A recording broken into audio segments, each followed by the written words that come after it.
Dhanik Bharat Educational Institutions, Inter, IIT, JEE, NEET, admission opened. Moinabad హత్యల కేసులో విస్తుపోయే నిజాలు వెలుగు చూస్తున్నాయి. అప్పులు ఇచ్చిన 8 మందిని చంపేందుకు కరీమా బేగం మాస్టర్ ప్లాన్ వేసింది. 8 మందిలో ఇద్దరిని హత్య చేసింది కరీమా బేగం దంపతులు. మరో 6గురిని కూడా చంపేందుకు స్కెచ్ వేశారు. అప్పు తిరిగి చెల్లిస్తామంటూ ఫామ్ హౌస్కు పిలిచారు నిందితులు. పరిస్థితిని గమనించి మహిళలు తప్పించుకున్నారు. కరీమా బేగం నుంచి ప్రాణహాని ఉందంటూ పోలీసులను ఆశ్రయించారు 6గురు మహిళలు. అప్పులు తీసుకొని తిరిగి ఇవ్వకుండా వాళ్లనే చంపేస్తున్నారు కరీమా బేగం దంపతులు. దీనికి సంబంధించి మరిన్ని అప్డేట్స్ మా కరెస్పాండెంట్ సత్య అందిస్తారు. సత్య, మొయినాబాద్ ఫామ్ హౌస్ కేసుకు సంబంధించి విస్తుపోయే వాస్తవాలు పోలీసులు ఏం చెప్తున్నారు, దీనికి సంబంధించి అప్డేట్స్ ఏంటి? ప్రధానంగా ఈ వార్త చూసే వాళ్ళకి ఒక విన్నపం చేయదలుచుకున్నా, ఏదైతే ఆ అప్పు ఇచ్చేటప్పుడు అంటే మనకి ఎవరైనా ఆపద ఉందంటే అప్పులు ఇస్తూ ఉంటారు. సో వాళ్ళు ఖచ్చితంగా ఇలాంటి న్యూస్ చూడాల్సిందే, ఈ వీడియో ఖచ్చితంగా చూడాల్సిందే మురళి. ఎందుకంటే అప్పు ఇచ్చిన పాపానికి ఇద్దరు మరి హత్యకు గురైన పరిస్థితి కనబడతా ఉంది. సో మొత్తం వివరాల్లోకి వెళ్తే 8 మందిని హత్య చేయాలనుకున్నారు ఎవరైతే ఈ మొయినాబాద్ కు సంబంధించి ఈ హత్య కేసుల్లో. సో ప్రధానంగా వివరాల్లోకి వెళ్తే కనుక 8 మంది మహిళల దగ్గర నుంచి కరీమా బేగం, ఆమె భర్త అయినటువంటి రెహమాన్ ఇద్దరు కూడా అప్పు తీసుకున్నారు 8 మంది మహిళల దగ్గర. ఏదైతే ఈ మొత్తం వ్యవహారానికి సంబంధించి వీళ్ళు అదే వికారాబాద్ జిల్లాకు సంబంధించి తాండూరు ఏదైతే విలేజ్ ఉందో ఆ తాండూరు విలేజ్ కి సంబంధించిన వాళ్ళు.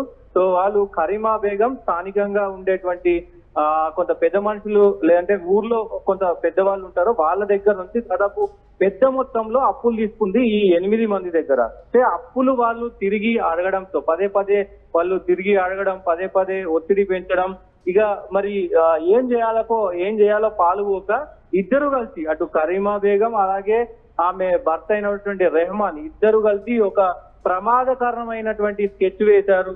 సో ఇద్దరు మహిళల్ని దారుణంగా హత్యకు పూనుకున్నారు. అయితే తాండూరుకు చెందినటువంటి ఈ మహబూబ్ బి అనే ఆమె, అలాగే ఆమెకు సంబంధించి కరీమా బేగం మరి అప్పు తీసుకుంది.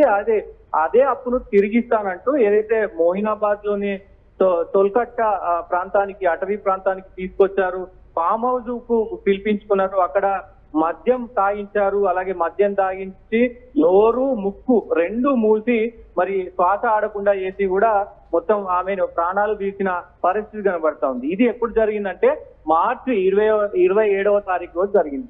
ఇది ఆమెను అక్కడ మొత్తం కూడా ఇది చేసిన తర్వాత అక్కడే ఆ ఫామ్ హౌస్ పక్కనే మరి పూర్తి చేసిన పరిస్థితి కనబడతా ఉంది. అయితే రెండవ హత్యకు సంబంధించి ఏదైతే మే 9న రెండవ హత్య చేశారో, సో అదే పద్ధతిలో ఏదైతే ఈ హబీబ్ కు సంబంధించినటువంటి ఆమెను ఎట్లా హత్య చేశారో, సో ఈమెను కూడా ఆ హబీదా బేగం అనే ఆమెను కూడా మరోసారి అక్కడ డబ్బులు ఇప్పిస్తామంటూ పిలిపించుకొని, సో ఆమెను కూడా సేమ్ పద్ధతిలో ముక్కు మూసి నోరు నొక్కి మొత్తం కూడా మరి ఊపిరి ఆడకుండా చేసి కూడా మరి ప్రాణాలు తీసిన పరిస్థితి కనబడుతుంది. ఎవరైతే ఫస్ట్ హత్య చేశారో ఆమెకు ఒక 1 కిలోమీటర్ దూరంలో ఈమె మృతదేహాన్ని కూడా మరి అక్కడ పూడ్చిపెట్టిన పరిస్థితి కనబడుతుంది. అయితే ఈ రెండు హత్యలకు సంబంధించి కూడా వాళ్ళ బంధువులు అంటే వీళ్ళిద్దరూ కనబడట్లేదంటూ అటు మరి బాధితులు ఫిర్యాదు ఇచ్చారు. ఆ ఫిర్యాదులో భాగంగానే మరి పోలీసులు మొత్తం కూడా ట్రాక్ రికార్డును చెక్ చేశారు. ట్రాక్ రికార్డును చెక్ చేసి అసలు వీళ్ళ లావాదేవీలు కావచ్చు, వాళ్ళ దగ్గర ఉన్నటువంటి ఏవైతే ఫోన్ కాల్స్ కావచ్చు, ఇవన్నిటిని కూడా ట్రేస్ చేయడంతో ఈ మొత్తం కూడా ఈ ఘటన వెలుగులోకి వచ్చిన పరిస్థితి కనబడతా ఉంది. దాంతో పాటు ఇంకొక 6గురిని కూడా ఇదే పద్ధతిలో హతమార్చడానికి ప్లాన్ చేశారు. అక్కడికి అంటే కొంతమంది ఫామ్ హౌస్ కి వెళ్ళిన తర్వాత అక్కడ ఉన్నటువంటి సిచ్యువేషన్ ఈ ఉదంతం బయటికి రావడం, ఇదంతా కూడా ఒక్కసారిగా ఆ 6గురు కూడా మరి భయోందోళనకు గురై మళ్ళీ పోలీస్ స్టేషన్ కి వెళ్ళి మాకు వారి నుంచి అయితే కరీమా బేగం అలాగే అతని భర్తకు సంబంధించి కూడా మరి మాకు ఈ ప్రాణహాని ఉందంటూ కూడా ఈ 6గురు కూడా మరి పోలీసులకు ఫిర్యాదు చేశారు. ఈ మొత్తం వ్యవహారానికి సంబంధించి పోలీసులు వాళ్ళ 3గురిని కూడా మరి వాళ్ళిద్దరు ఏదైతే హత్య చేశారో కరీమా బేగం అతని భర్త ఇద్దరిని కూడా మరి అందుబాటులోకి తీసుకున్నారు, మరి అరెస్ట్ చేసిన పరిస్థితి ఉంది.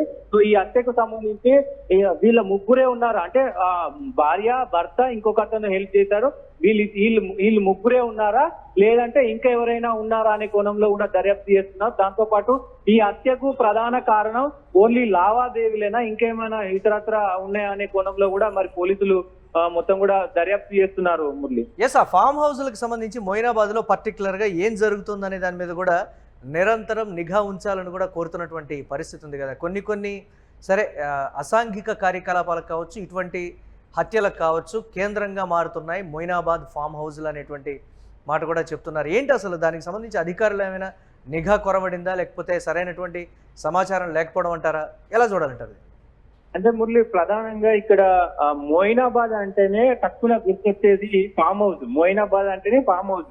ఆ ఫామ్ హౌస్ లో ఇటీవల మనం దాదాపు కొన్ని రోజులు అంటే కొన్ని సంవత్సరాల నుంచి చూస్తున్నాం. ఈ మొయినాబాద్ ఫామ్ హౌస్ అనగానే లేట్ నైట్ పార్టీస్ మొత్తం కూడా ఏదైతే విదేశాల్లో ఉండేటువంటి కల్చర్ కావచ్చు, ఇవన్నీ కూడా పార్టీస్, ఇక్కడ మారక ద్రవ్యాల యూసేజ్, బయట నుంచి వచ్చినటువంటి మందు, ఇవన్నీ కూడా తీసుకొని విచ్చలవిడిగా అక్కడ రేవ్ పార్టీలు ఇవన్నీ కూడా నిర్వహిస్తూ ఉంటారు. సో అది ఒకవైపు పోలీసులకు టెన్షన్ పెడుతుంటే, దాదాపు ఇప్పుడు ఇట్లాంటి ఘటనలు చోటు చేసుకుంటాం ఇంకా పోలీసులను కలవర పెడుతున్న పరిస్థితి కనబడుతుంది. అయితే దీనిపైన పోలీసులు కూడా చాలా స్పష్టంగా కొంత మరి ఇటు ఎవరైతే ఈ ఫామ్ హౌస్ నిర్వహిస్తున్నారో వాళ్ళందరికీ కూడా చాలా స్ట్రిక్ట్ రూల్స్ మరి తెలిపినట్టు తెలుస్తా ఉంది. రూల్స్ లో భాగంగా అన్నిటికీ కూడా ఖచ్చితంగా సీసీ కెమెరాలు ఉండాలి, ఎవరు వస్తున్నారు ఎవరు పోతున్నారు అన్ని కూడా రికార్డు మెయింటైన్ చేయాలి. దాంతో పాటు వాళ్ళ సంతకాలు, వాళ్ళ ఆధార్ కార్డులు అవన్నిటిని కూడా తీసుకోవాలని అక్కడ ఉన్నటువంటి ఫామ్ హౌస్ లకు కూడా మరి సూచన చేసినట్టు తెలుస్తా ఉంది. ఖచ్చితంగా దీనిపైన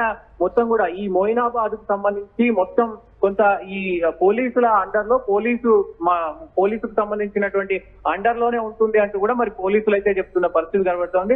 ఏదేమైనప్పటికీ ఈ కేసు మాత్రం కొంత కలకలం రేపిన పరిస్థితి కనబడతా ఉంది. అప్పిచ్చిన వారికి ఇది ఒక మరి శాపంగా మారిన పరిస్థితి అయితే కనబడతా ఉంది. Right, thanks for update Satya.